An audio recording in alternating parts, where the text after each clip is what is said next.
Craig, you don't find yourselves on the end of those close ones too often. It's now 2 in a row. Was today was forward efficiency the main thing? Because your pressure looked unbelievable probably all the game. It was just that forward efficiency. Yeah. Like you're sort of talking about all the numbers, and the numbers, inside 50s and contested possession and all this stuff. Just didn't feel like we connected that well this week again. But it's one of those hard games when you dominate so much of the territory, you're winning it back and you're going into such density, so it makes it really hard to score. But I can't help but feel frustrated in that game because you feel like you've done so much right and then you don't get the nourishment of a 4-point win. There's many layers to it, but I think you're right. Our connection inside 50 wasn't at the level it has been. But also we thought we did enough right to get the job done today. Yeah. And down back, obviously, the loss of Jeremy Howe in particular seemed pretty telling today. How did you see it as well? Yeah, they scored a lot easier than what teams have done against us in the past per inside 50 conversion. I think we'll learn some good lessons around that. I think this is a day that we'll sit back and ideally that we want to get better every day. This is one of those games to look at. Okay, we've got some work to do, and I'd rather be learning those lessons now than learn them later on in the year. Talk to us about Bo McRae's return. Really important today, him and Lockie Schultz for the first time together since 2012.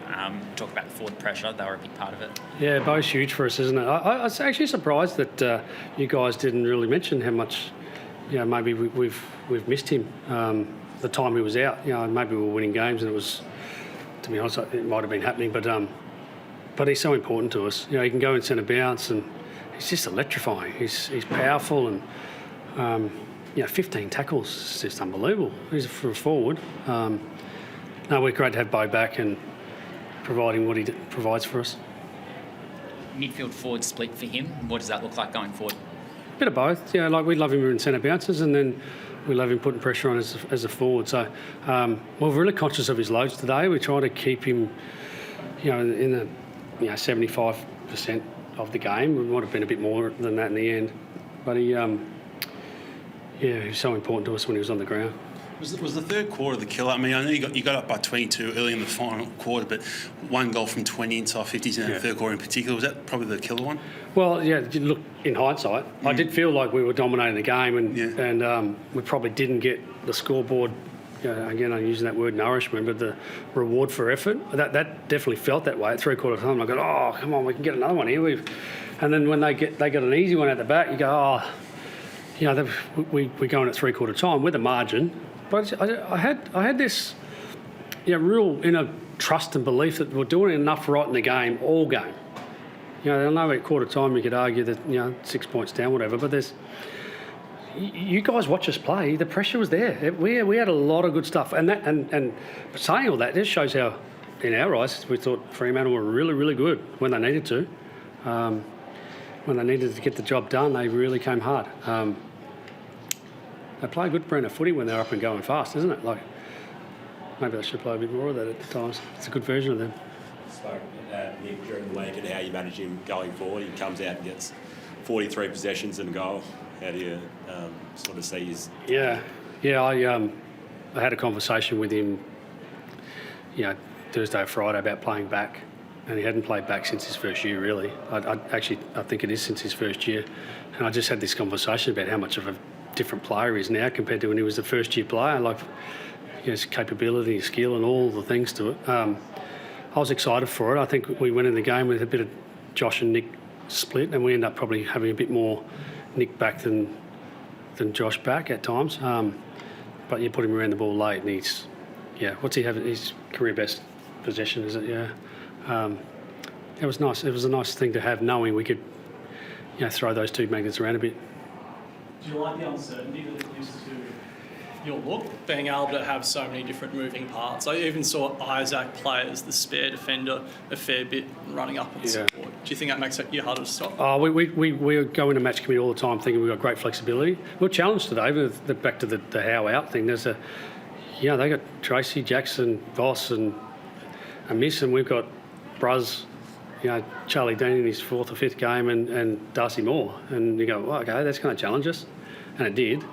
And then we're trying to do some different things at times when Darcy Moore had to rotate, so you're going to have to do some different things at times. So it was some stuff that stressed us. But again, I think we're in a position right now we want to be growing and learning. I come back to that point. I'd rather be learning these things now than later on. Yeah, yes, mate. Craig, from the coaching perspective, the Dockers really challenged you through the corridor, centre part of the ground with their rucks, but with the speed of their ball movement, particularly in that last quarter and when the likes of Hayden Young came on the ground, he was very influential. So that was a real cornerstone in the contest. Yeah, great call, and we were well aware of it. The whole thing going in the game is you better defend the corridor against this mob because they will either kick it through there or run it through there. And under pressure, if you watched our game against them last year, same thing happened. You know, at three-quarter time, my boys, we've got to cover the corridor. They're coming through there. And we just didn't get it right at critical times. And we'll look at the tape and we'll go, come on, like, we're better than that. But I thought on a whole, look at that third quarter, we dominated territory because of the way we defended the ground. We smothered them and we didn't quite connect inside 50, which left the scoreboard open for us. Yeah, and that represented the amount of pressure with all the tackles in that forward territory and the forward line, didn't it, really? Yeah, well, we had a pressure rating over 200 for the whole game.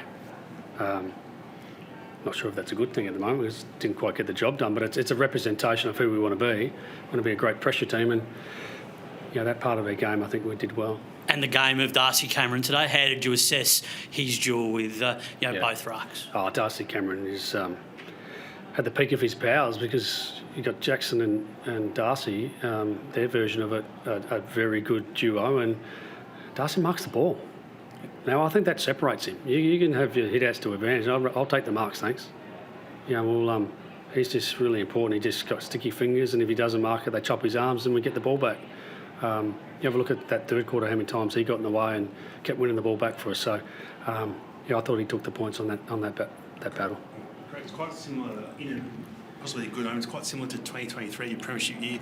Late in the season, you had a few little hiccups, but you managed to rebound. Is that sort of, you look back on that sort of experience? Yeah. No, we've certainly reviewed all of our processes from every year, and this is the middle of winter.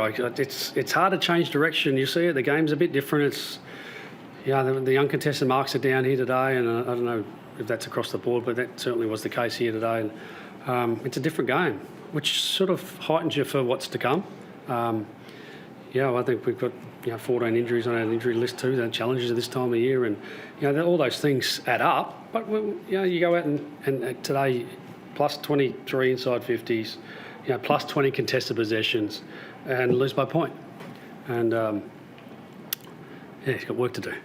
Yeah, you're still confident in what you're doing in the last sort of 2-3 minutes of games? Obviously, like we talk about back-to-back losses where you usually find a way to get up, or historically in the last couple of years. Yes and no. You never ever.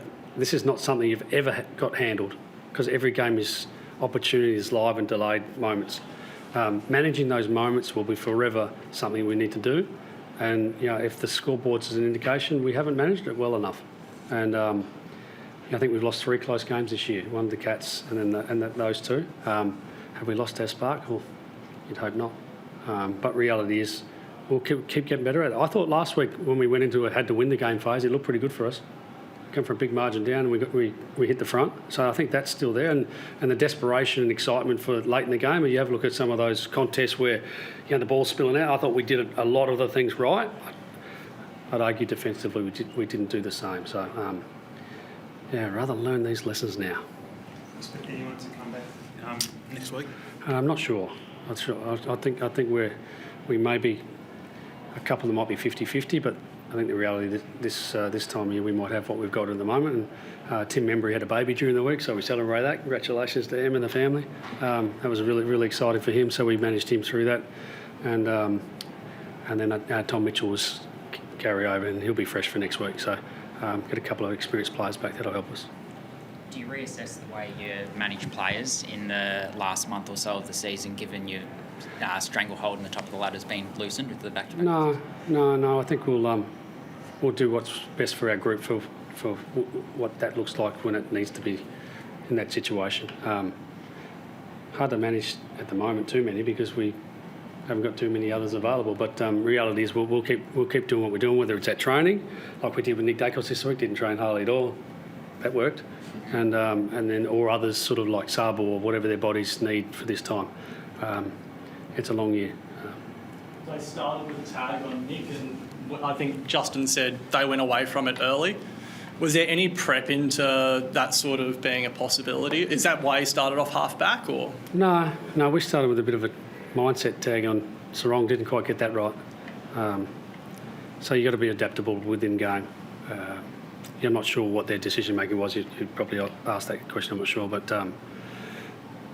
Nick looked really good off half-back, particularly early. We just, with Dan Houston out, we needed his ball use off half-back. So, it's hard to tag in this competition these days. I was going to say, do you think tagging is worth it these days? Jury's out for mine, but, yeah. Do you give up too much on your attacking side of the game, I guess? You can manipulate the tag a lot. Yep. Thanks, guys.